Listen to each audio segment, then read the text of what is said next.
Potatoes feel like the most humble food on earth. Mashed, fried, roasted. Never a second thought. But this same humble vegetable was once feared across Europe as dangerous, even poisonous. And centuries later, its failure triggered one of the deadliest famines in modern history. Physicians warned it caused leprosy. Priests denounced it from the pulpit. In France, growing potatoes was actually illegal for decades. Then, when Europe finally embraced it, an entire continent grew dependent on a single variety.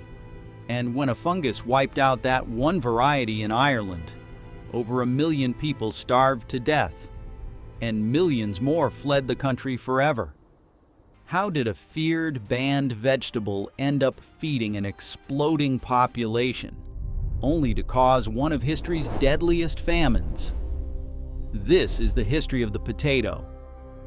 The potato was first domesticated over 8,000 years ago in the Andes Mountains of South America, cultivated by indigenous peoples at altitudes where few other crops could survive. The Inca developed thousands of potato varieties and even invented a freeze-drying technique called chuño, alternating nights of mountain frost with days of sun to preserve potatoes for years without spoiling. When Spanish conquistadors arrived in the 1530s, they encountered a crop entirely unlike anything in Europe, and eventually carried it back across the Atlantic. But that's not the strangest part. European farmers and physicians were deeply suspicious of the potato. It wasn't mentioned in the Bible. It grew from an odd underground tuber, and it belonged to the same plant family as deadly nightshade.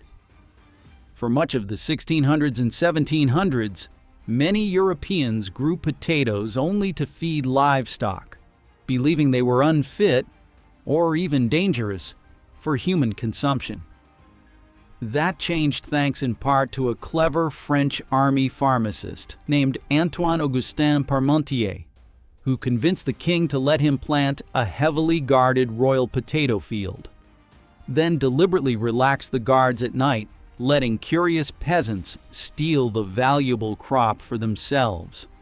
Parmentier wasn't alone in this marketing campaign. Queen Marie Antoinette reportedly wore potato flowers pinned in her hair at court, and King Louis XVI supposedly wore one in his buttonhole, turning a suspicious vegetable into an overnight aristocratic fashion trend. Prussia took an even more direct approach. In 1756, King Frederick the Great issued a potato order, decreeing that farmers must grow it or face punishment. To this day, visitors still leave raw potatoes on his grave in Berlin as a tribute. The trick worked.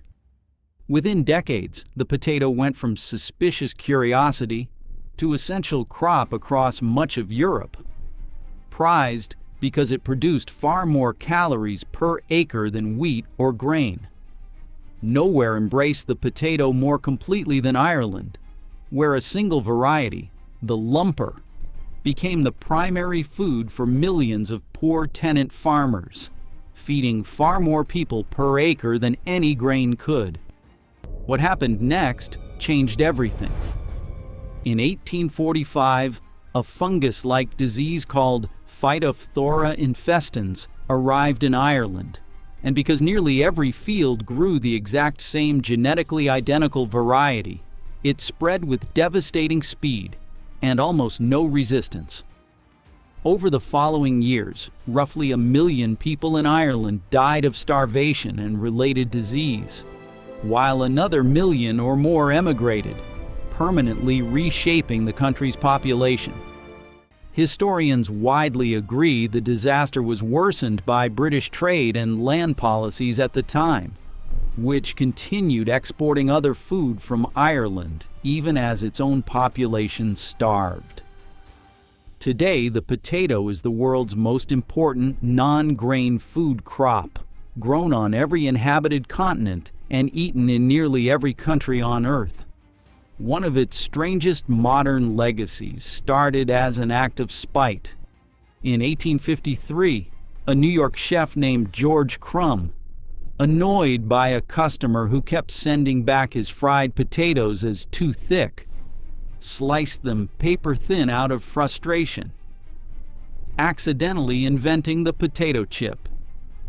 And in 1995, the potato became the first vegetable ever grown in space, as part of a NASA experiment aboard the space shuttle. A small step toward feeding astronauts on future long-distance missions. Feared as poison, smuggled into popularity by a clever trick, and finally the cause of one of history's deadliest famines. This humble vegetable has shaped more of human history than almost anything else on your plate.